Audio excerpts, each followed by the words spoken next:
Anthony Edwards is being compared to guys like Victor Oladipo and Donovan Mitchell. And he's even been coached by the same guy who mentored Dwyane Wade. He's can't miss, right? Well, as the NBA draft has taught us, it's rarely that easy.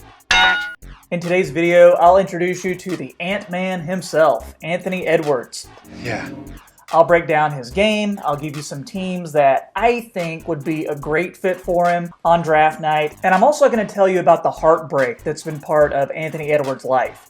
This is heartbreak that drives him every time he's on the court, and what I think is going to help him be great.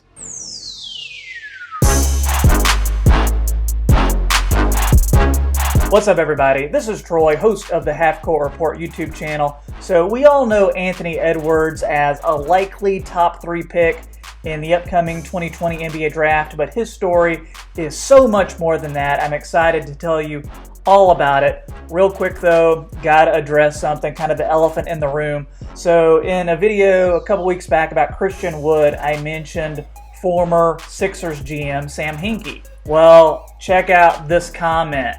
Do I look like Sam Hinkie? I don't know. I don't see it. Maybe I need a makeover, but yeah, let me know in the comments. So for this video, we're going for 53 likes. So if you enjoy what you see, definitely hit that thumbs up button and also subscribe to the channel as well. We're on the grind for 2,000 subscribers, and you can also follow me on Twitter at Half Court Report.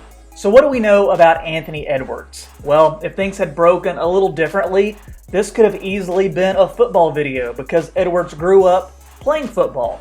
He was even one of the best Pop Warner cornerbacks in the country by the age of 10. Can you believe that? And when you look at him now, it's really easy to imagine how he'd be in the NFL. 6'5", 225 pounds, 6'9" wingspan. The dude is a physical specimen, but hey, lucky for us, he picked basketball. He just completed a one-and-done season at the University of Georgia where he averaged 19 points, a little over 5 rebounds, about 3 assists per game.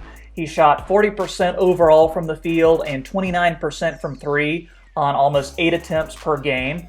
And Edwards was a guy who was asked to carry a lot for this Georgia team, probably as much as any of the top recruits that we have coming out for this draft. There was only one other player on the entire team that averaged double figures at just under 13 points a game. And his team wasn't that great. They were 16-16 for their overall record, 5-13 in conference play in the SEC.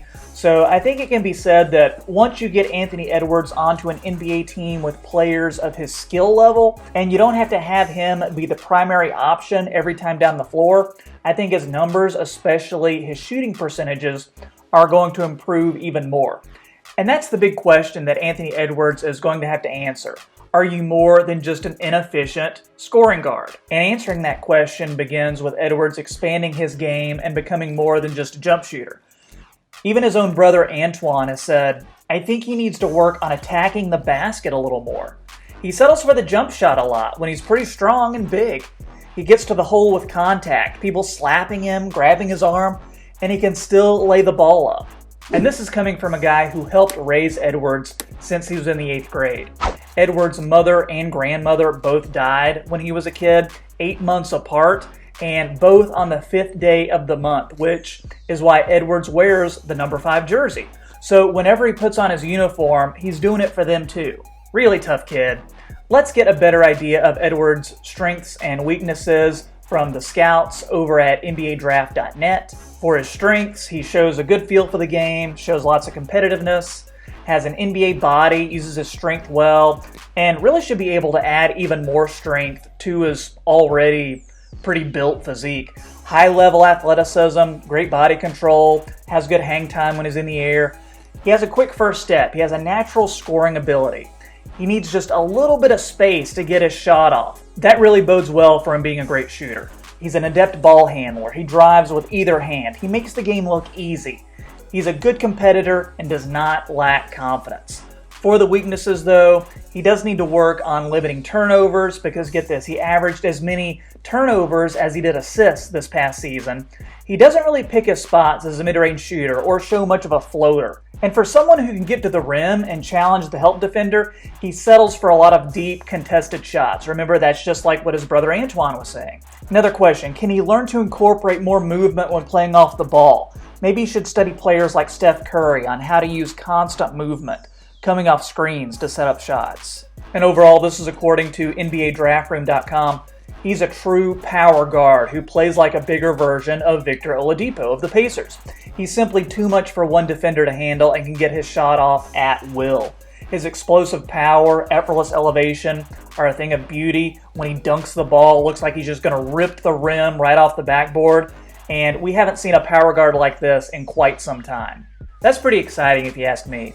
So now that we have an idea of who Anthony Edwards is, for the next part of this video, I want to go over the teams that I think have the best chance to draft him and where I think he'd excel the most. I'm a big fan of Anthony Edwards, and I see no way he isn't a top 3 pick.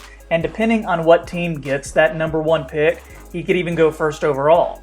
First off, definitely a possibility for the Hawks. I think this would be a dream scenario for Atlanta. He's a local kid. It's a position of need for the Hawks. I think a Trae Young, Anthony Edwards backcourt would be really exciting. My only thing is I just hope no one else on the team is going to be wanting to get any shots up because these guys are going to be shooting all the time. Really not sure how that would work out with John Collins and him wanting his max contract, but I love the fit with the Hawks. Another team that I like is the Warriors. I know there have been rumors that there's been interest there. If that happens, then the NBA needs to watch out. Reason he works for the Warriors. They already have Clay, Steph, Andrew Wiggins, Draymond Green. All those guys have huge contracts. So they need cheap guys who can produce from day one. And I think Anthony Edwards could do that. Also, playing with the Warriors would really take the pressure off of him, allow him to come along slowly, come along at his own pace. But talk about an adjustment, going from being the man basically on any team you've ever played for to being like the 4th or maybe even 5th option with the Warriors. I could see him making sense with the Timberwolves as well. I'm on record saying that I think Minnesota should pick Onyeka Okongwu, but if they somehow end up with the 1st or 2nd pick, then that might be too high to select Okongwu. So maybe you take a chance on Anthony Edwards, pair him with D'Angelo Russell. I think that would change what they're planning to do as far as re-signing Malik Beasley, but if I'm given the choice, I'm going to take Edwards over Beasley 10 times out of 10. And finally, I did this for the last video, Denny and Via, gonna make a little dream pick that probably won't happen, but I would love him with this team. And that's the Memphis Grizzlies, who won't be getting a lottery pick, but if they can somehow trade into that pick, I think that would be great for their team. Obviously, Jaren Jackson Jr. and Ja Morant are off the table as far as trades are concerned, but with some sort of package revolving around Dylan Brooks and Brandon Clark, get the job done. I love the idea of a Ja Morant, Anthony Edwards backcourt, even more so than with Trae Young. When you look at Ja Morant and Anthony Edwards as a backcourt, would there be a better backcourt in the NBA in 5 years? I don't think so. I mean, not sure how it would happen, but if it did, wow. For NBA fans everywhere, that would be awesome. So tell me in the comments where you think Anthony Edwards will be drafted. Would you want him on your team? We're going for 53 likes on this video, so if you've enjoyed it, please hit that thumbs up button. Also, subscribe to the channel as well if you like this kind of content. Thanks so much for watching. This is Troy with the Half Court Report, and I'll see you next time. Hey guys, one more thing. Here's some more videos to check out on the Half Court Report channel. I hope you like them, and thanks for watching.